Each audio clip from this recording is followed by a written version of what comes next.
OK， 欢迎收看《黑金约会指南》，我是主持人大选。我们现在又来到了宝格丽，不过这次很特别的是夜景，上次是白天，现在是夜景。各位可以看到这边的夜景非常的美，当然主角来宾更美，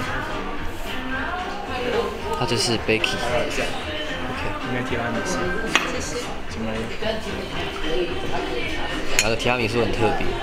哇，它这个造型是我第一次见，现在是一个花的造型。它是有点做那种慕斯的感觉，就是很软。对，它上面还有3颗巧克力豆是吗？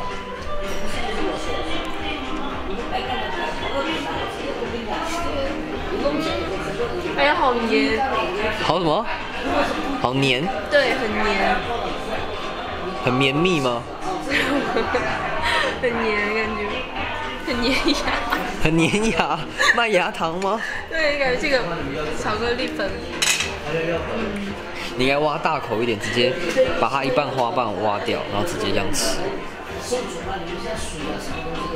哇，它这个下面全是巧克力。因为它下面是那个慕斯。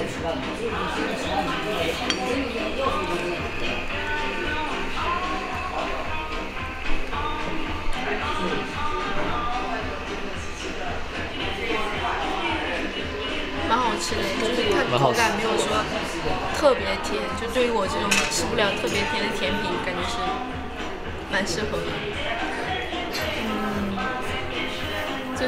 就是有点太黏了嘛。对，就是蛮黏的，但是这个口感还是整体挺好的。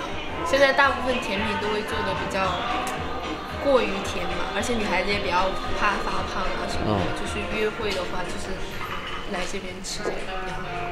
蛮特别的。你有来过宝格丽吗？没有。所以这是第一次吗？对，第一次。哇，那我的荣幸，我的荣幸。OK。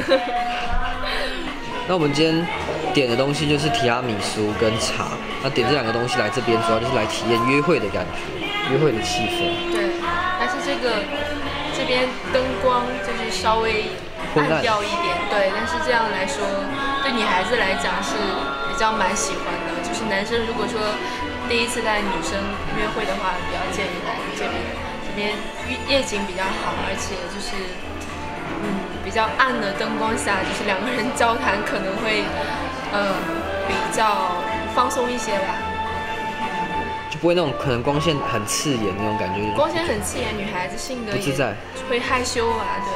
现在其实大部分女孩子还比较内向，比较那个的，就是特别是一个女生如果说对你有意思的情况下，就会更加害羞。所以选一个灯光稍微昏暗一点的是更适合。对，蛮浪漫的。蛮浪漫，对吧？你看它的夜景，对，它的夜景其实还不错。那边就可以看到那个东方明珠了。对，它晚上跟白天看起来是完全不一样的感觉。上次我们来的时候是白天。白天的话比较适合跟朋友、小姐妹一起来下午茶，觉得这边比较适合晚上男女朋友约会比较好。所以比起白天，你觉得晚上更适合来这边？对。那你觉得它整体环境如何？整体环境都比较好，音乐也比较，给人感觉蛮优雅、蛮浪漫的感觉。很放松嘛。对，很放松。轻轻的那种音乐。对。就如果是说我个人的话，我比较愿意男生带我来这边，就是约会交谈比较安静，对，就不要去太吵的地方。哦，你不会喜欢去那种太嘈杂的地方？不太喜欢。OK， 那你会觉得比较适合是可能是初步认识、刚见面的时候，又或者是热恋期，还是已经快确定关系？又或者是已经，我觉得确定关系之前都可以来这边约会，就是这样比较，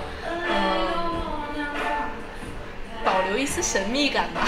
哦，就是你刚刚前面讲的嘛，昏昏暗暗的灯光，昏昏暗暗的很浪漫，感觉，觉得很神秘啊，就觉得讲话呀什么的，就是比较放松嘛。然后就是，如果说后期2个人说恋爱比较热火朝天的情况下，就。可能不太适合。对，都 OK 了，对。都 OK。对，就是如果是前期一定要来这边。前期一定要来这边。对。那可能万一假设交往到可能半年之后，就大概是来看看，对吧？交往半年应该就很熟悉了吧，就不太需要这种神秘感，对，没有那么拘谨了，就是对两个人的习惯也比较了解。如果说到那个时候，就可以带他去他特别喜欢的地方呀什么的。